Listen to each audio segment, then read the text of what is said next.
मित्रांनो, बाळूमामांच्या तोंडातून निघालेला शब्द खरा का होतो हे माहीत आहे का?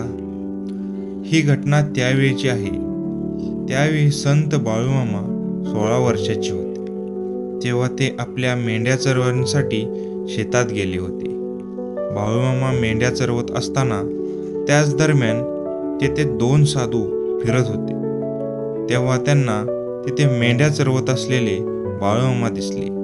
ते साधू बाळूमामांच्या जवळ चालून आले. तेव्हा ते साधू तहानले होते. तेव्हा ते साधू बाळूमामांना बोलले, "अरे बाळ, आम्ही खूप लांबचा प्रवास करून आलो आहे. त्यामुळे आम्हाला खूप जास्त तहान लागली आहे. तू काही पण करून आम्हाला पाणी पाजशील का?" तेव्हा बाळूमामांनी तहानलेले साधू बघून त्यांची मदत करावीशी वाटली. पण त्यांच्या जवळ पाणी नव्हते. पण शेजारीत एक कोरडी विहीर होती.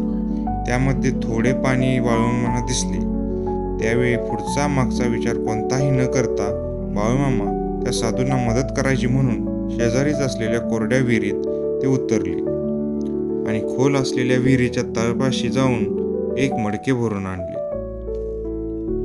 आणि विहिरीच्या बाहेर येऊन बाळूमामाने त्या साधूंना हसत हसत पाणी पाजले.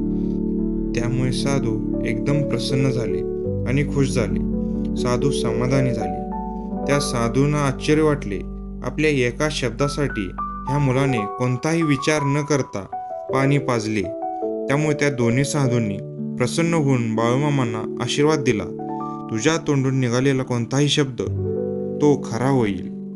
ह्या गोष्टीमुळे बाळूमामा बोलतील तो शब्द आजपर्यंत खरा होतोय.